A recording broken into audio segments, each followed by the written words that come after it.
계속되는 말씀 임재 프로젝트 가운데 하나님의 은혜가 넘치기를 주님의 이름으로 축원드립니다. 어떻게 예수님의 말씀이 잘 들리고 계십니까? 이 듣다라는 이 히브리어의 그 의미를 좀 살펴보면 돌을 깬다라는 이미지를 가지고 있습니다.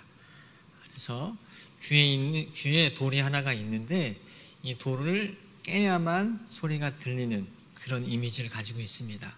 그래서 우리가 많은 구절이 있지만 한 절을 잡고 또 한 절 안에서 또 한 단어를 잡는 이유가 그것을 통해서 나의 귀와 마음을 깨는 작업으로서 아주 효율적이기 때문에 그렇습니다.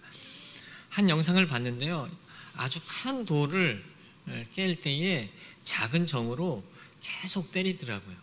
계속 때리니까 어느 순간에 돌이 쫙 갈라지는 그런 영상을 본 적이 있습니다. 이처럼 우리가 내면으로 주님의 음성을 계속 두드린다면 어느 순간에 들리게 될 줄 믿습니다. 시기와 나태의 죄에 이르러서 오늘은 탐욕의 죄입니다. 탐욕은 소비와 경쟁 사회를 살아가는 현대인들에게 점점 무의식적으로 소유를 강조하는 교육으로 인해서 점점 우리 안에 탐욕이 들어오고 있습니다. 경제가 발전하면 할수록 사회의 탐욕적인 양태를 보면 우리가 얼마나 탐욕적인 사회를 살아가고 있음을 볼 수가 있습니다. 성경에서는 자족하는 비결을 가지라고 했는데 이 탐욕은 자족하는 이 비결을 멀리하게 합니다. 신약에서 나타나는 탐욕이란 용례는 플레오넥시아 물질 만능주의로 돈에 대한 통제심을 잃은 상태를 말하고 있습니다. 자신에게 풍성한 물질이 있는데도 올챙이의 배가 볼록 나온 것처럼 자신의 배만 채우는 그런 올챙이의 배와 같은 비정상적인 모습으로 이야기할 수가 있습니다. 바울 역시 탐욕을, 즉 돈을 사랑함이 일만하게 뿌리가 된다라고 디모데전서 6장 10절에서 묘사하고 있습니다. 따라서 우리는 탐욕을 넘어서 자족하는 비결을 배워야 합니다.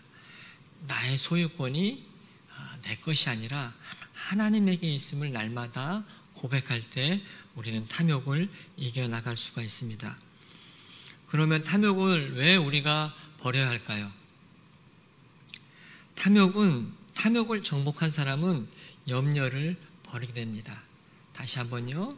우리가 탐욕을 있으면 자꾸 염려를 자극해서 우리 안에 염려가 커지게 되기 때문에 우리가 탐욕을 버려야 되는 이유는 염려를 버리기 위함입니다.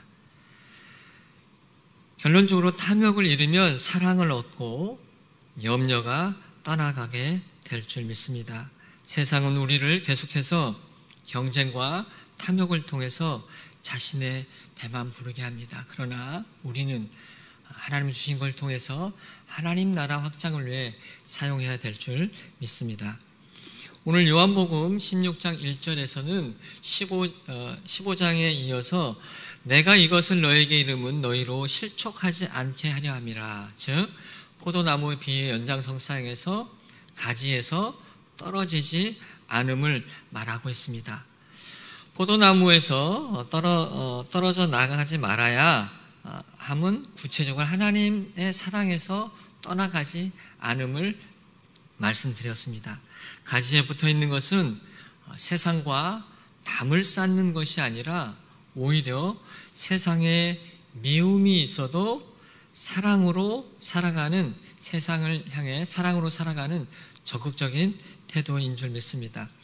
오늘 23절, 24절을 중심으로 한번 말씀을 나누도록 하겠습니다. 23절, 24절 함께 읽겠습니다. 시작. 그날에는 너희가 아무것도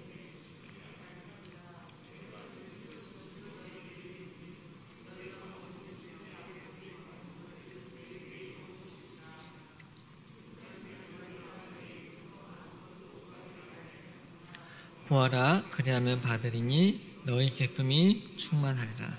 아멘. 오늘 이 본문을 통해서 기도의 삶 가운데 나타나는 세 가지 것을 한번 살펴보도록 하겠습니다.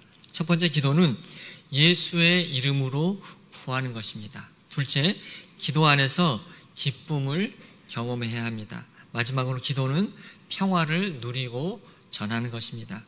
첫 번째, 기도는 예수님의 이름으로 해야 합니다. 왜냐하면 철저히 기도는 예수 그리스도 중심적입니다. 왜냐하면 나의 이름으로 구하라고 하셨기 때문에 그렇습니다.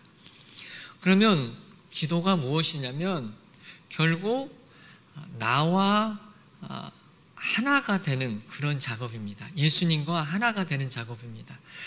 나에게 필요한 것은 하나님이 주셨음을 기억하시기 바랍니다.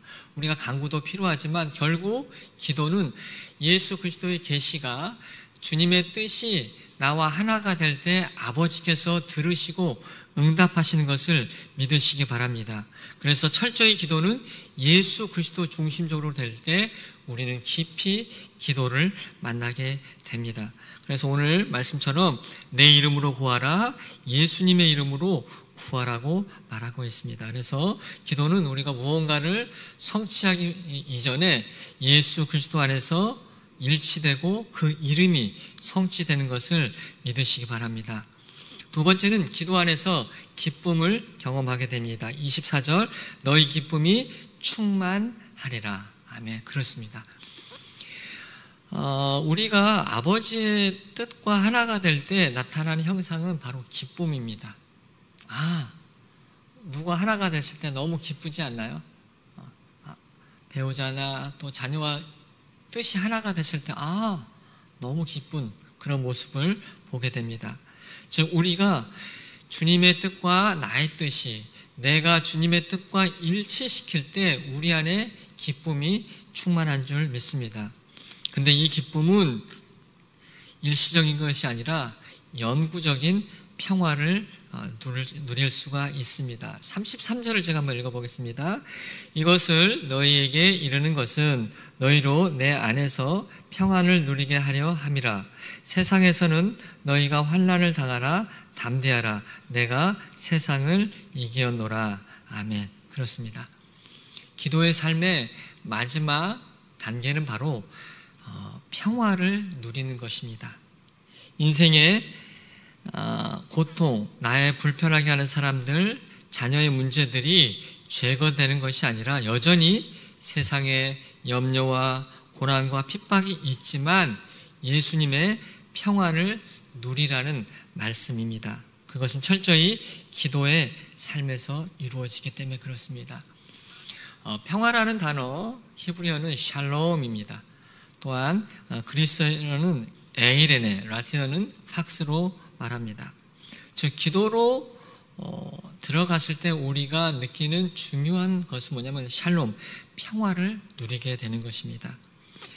샬롬은 하나님의 관계 안에 있을 때 누릴 수 있는 것입니다. 가지 안에 있을 때 누리는 것이 바로 샬롬입니다. 에이레네는 서로 용서와 화해를 통해서 얻는 것이고요. 또한 팍스는 서로에게 양보하고 신뢰 안에서 약속을 지켜갈 때에 누리는 것입니다. 그래서 기도라는 것은 단순히 우리의 입술을 여는 것이 아니라 나의 존재 전체가 주님 앞에 변화되는 여정을 갖는 것입니다. 따라서 우리는 철저히 예수 그리스도 중심으로 기도해야 될 줄 믿습니다. 예수 그리스도의 이름으로 구하기가 부족하다면 그것은 내려놔야 합니다. 주님의 뜻에 맞춰서 기도를 드려야 될 줄 믿습니다. 그때 우리는 기쁨이 넘치고 그 기쁨을 통해서 세상에 평화를 전하게 될 줄 믿습니다. 요한 사도는 우리에게 믿음의 길, 기도의 삶을 연결하면서 주님이 주신 평화를 세상에 나타내라고 말씀하고 있습니다. 어제 무지의 구름이라는 것을 잠깐 말씀드렸는데 오늘은 이 망각의 구름이라는 개념을 좀 말씀드리고 설교를 맺고자 합니다. 하나님을 깊이 알아갈 때 하나님께서는 무지의 구름을 사용한다고 말씀드렸습니다. 하나님을 더 더 사랑하려고 할 때 구름이 가려서 잘 모르겠다는 느낌이 가질 수 있고요. 또 하나님을 포기할 때 구름이 다시 열려서 주님을 보게 하는 이런 것이 바로 무지의 구름이라는 개념을 말씀드렸습니다. 그때 우리가 해야 할 것은 무엇이냐면 구름이 많이 꼈든 끼지 않았든 여전히 주님을 향해서 사랑의 태도를 유지하고 나태의 죄를 범치 않고 나가면 주님께서 때를 따라 자신을 보여준다라고 말씀드렸습니다. 그러면 오늘 망각의 구름은 어떻게 사용할 수 있을까요? 결국 믿음의 길은 알물 계속 채워가는 것이 아니라 오히려 잘 안다는 것, 이것은 예수님을 깊이 만나면 만날수록 내가 참 몰랐구나. 내가 하나님의 사랑을 몰랐구나. 이것을 고백하는 것이 믿음의 길인 것을 믿으시기 바랍니다. 그래서 오히려 믿음이 더 성숙해지고 하나님의 사랑을 더 경험한 사람을 보면 제가 하나님 사랑을 너무 몰랐습니다. 제가 요거만 알고 단주 알고 살아갔습니다. 주님, 저의 무지를 용서해달라고 고백하는 모습을 봅니다. 이처럼 인생의 시간과 인생의 무게에 따라 더 깊이 만나가게 됩니다. 나의 무지를 고백할 때 예수님은 그 자리에 임재합니다. 기도의 삶에서 평화를 유지하기 위해서 망각의 구름을 사용해야 되는데요. 삶 속에서 우리는 내면적인 욕망, 탐욕, 인간적인 자랑들이 우리 내면 속에서 계속 일어나서 하나님 앞에 나갈 때에, 하나님과의 관계할 때 방해를 합니다. 내가 얼마나 자랑할 게 많습니까? 저도 자랑할 게 참 많습니다. 제일 자랑할 것은 바로 이름입니다. 네. 자랑할 거 많습니다, 우리들. 그러나 망각의 구름을 사용해야 됩니다. 주님, 제 자랑 잊어버리겠습니다. 주님, 저의 과거의 상처 잃어버리고 지금 주님을 만나겠습니다. 주님, 제가 겪고 있는 이 문제, 염려 잃어버리겠습니다. 그리고 주님을 만나겠습니다. 그래서 내 내면에 끊임없이 주님과의 관계를 방해하는 것이 일어날 때마다 망각의 구름으로 던지라고 신비가들은 이야기하고 있습니다. 여러분, 어떻게 사용하겠습니까?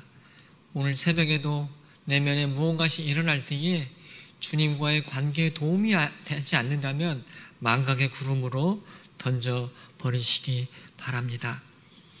현재 나의 삶에 영향을 주도록 허락한다면 하나님과 더 깊이 만날 수가 없습니다.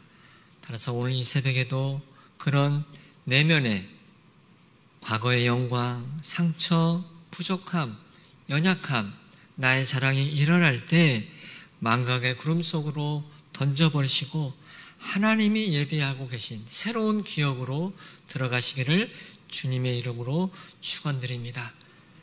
옛날에 갑부는 죽었어. 나는 죽었어.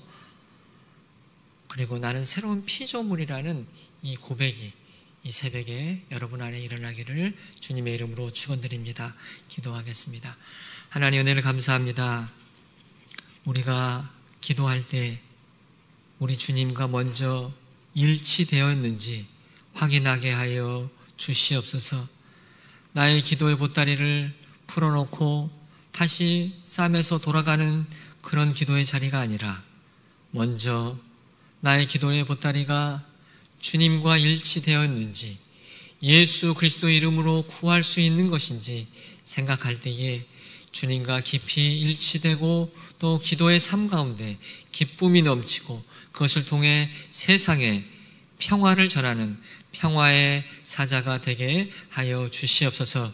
이 새벽에 우리 안에 있는 모든 불안과 염려와 걱정들을 망각의 구름으로 던지게 하시고 주님의 사랑의 품에 거하는 이 새벽이 되도록 축복하여 주시옵소서. 이 모든 말씀을 예수님의 이름으로 기도하옵나이다. 아멘.